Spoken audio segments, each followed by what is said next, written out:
Dans mon métier, il y a des enquêtes qui marquent à vie. Et celle-ci en fait indubitablement partie. Je suis commissaire dans la police judiciaire à Bruxelles. Et nous sommes en 1997. L'affaire Dutroux fait alors grand bruit depuis un an. Ce qui pousse la justice à traiter les plaintes d'agression sexuelle, laissées en suspens. J'hérite donc moi aussi de l'une d'entre elles concernant une femme qui prétend avoir été agressée par son père plusieurs fois. Et qui signalait également la disparition inquiétante de 6 membres de sa famille. Sa mère, ses 2 frères, sa belle-mère et 2 de ses demi-sœurs. Je découvre dans ce dossier que le père, un pasteur d'origine hongroise, est venu démentir ces accusations. Il décrit alors sa fille comme étant paranoïaque, proche de la folie et comme faisant partie d'une secte.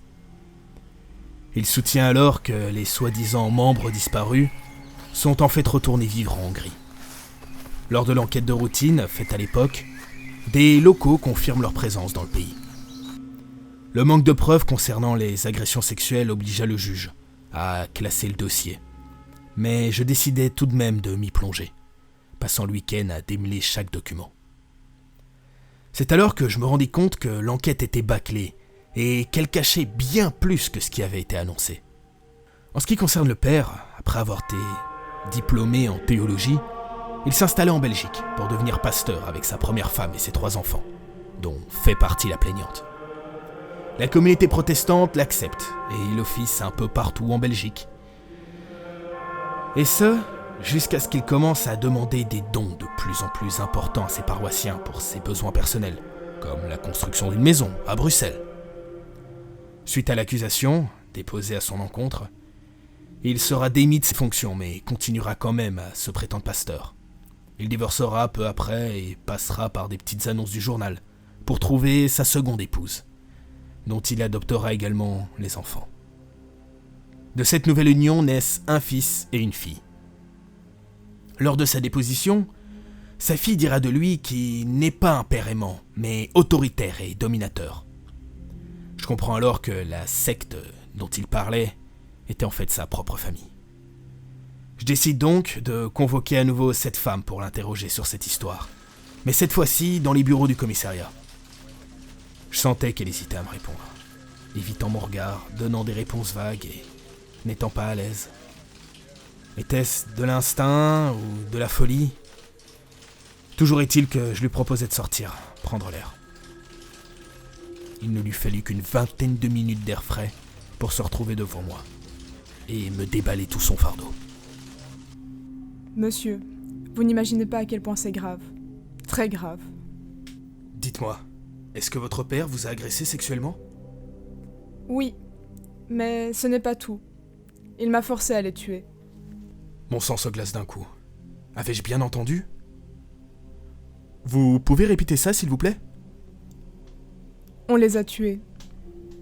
Les 6 membres de votre famille ? Oui. J'ouvre le dossier pour en sortir les photos. Mais on a la preuve qu'ils sont vivants. C'étaient des figurants. Mon père avait mis une annonce prétextant la réalisation d'un film sur son histoire. Je n'en revenais pas. C'était trop pour moi. Malheureusement, l'enquête démontra que ces explications étaient bien réelles et que je n'en avais pas fini avec cette histoire sordide. Et vous dites les avoir tués avec votre père. Où sont les corps dans ce cas ? Chez nous, dans notre maison. À l'époque de la première enquête, l'erreur principale fut le manque de perquisition à leur domicile. Heureusement, je possédais dans le dossier les plans de la maison que le pasteur avait dessinés, lui-même. Elle m'indique l'endroit où se trouvaient les corps, mais à cet instant, je n'étais pas prêt à découvrir ce qui m'attendait dans cette demeure. Elle m'expliqua alors comment il s'y prenait pour abuser d'elle. Je devais passer par la porte située dans la chapelle qu'il a fait construire dans la maison. Puis suivre une galerie pour le rejoindre et une fois qu'il avait fini, je devais sortir par une autre porte. En m'expliquant cette histoire ignoble, elle me montrait chaque pièce en les pointant du doigt. Elle tremblait et sanglotait, la pauvre. Il a commencé avec moi quand j'avais 11 ans. Il s'en est ensuite pris à mes 2 demi-sœurs, prétextant que c'était médical. L'une d'elles est tombée enceinte et c'est là que tout a commencé, car Dès qu'il l'a appris, il me força à la tuer. Mais je n'ai pas pu le faire et ma demi-sœur s'est enfuie avec le bébé au Canada. Je n'en revenais pas. Comment avait-on pu passer à côté de cela la première fois? Suite à ça, ma belle-mère a voulu divorcer pour s'éloigner de son emprise. C'est à ce moment-là qu'il l'a tuée, avec mon autre demi-sœur, et qu'il m'a manipulée pour que je l'aide à cacher les corps. Comment vous y êtes-vous pris? Elle se met alors à pleurer. On les découpait en morceaux pour les faire fondre dans de l'acide. On mettait ensuite le tout dans la pièce que je vous ai montrée. Une fois les corps décomposés, on les plaçait dans des sacs poubelles pour le camion Ben. Quel cauchemar. J'imaginais les scènes.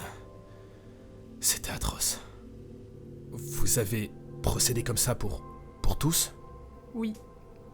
Elle me raconta comment ils avaient précisément procédé pour les autres membres de la famille. C'était principalement lui qui tuait et elle qui l'aidait pour les restes. Le cauchemar a duré 5 ans. Pourquoi avoir attendu si longtemps pour agir? J'étais sous son emprise. Il me manipulait comme il voulait.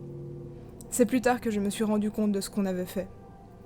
Et maintenant, j'ai peur pour ma petite sœur, la dernière à être encore avec nous et en vie. J'ordonne immédiatement l'arrestation du père pour meurtre et de sa fille pour complicité de meurtre. Lors de la perquisition, nous trouvâmes effectivement les corps dans les pièces indiquées. Mais il restait surtout des squelettes et des bocaux dans lesquels macéraient les restes. C'était l'enfer sur Terre. Après examen de ceci, on se rendit compte qu'il y en avait plus que ce qu'avait décrit la fille du pasteur. Mais elle ne savait rien à ce sujet.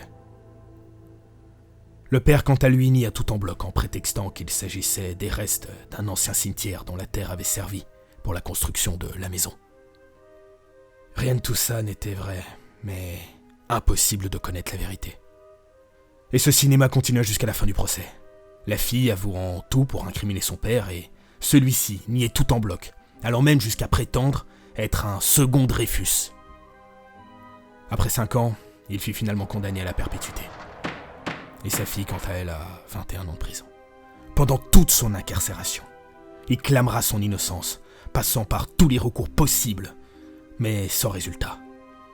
Et il mourra 10 ans plus tard. Sa fille sortit de prison entre-temps et finit sa vie dans un couvent. Encore maintenant, cette histoire me glace le sang et m'empêche de dormir. Le diable peut prendre bien des aspects, même celui d'un homme de Dieu.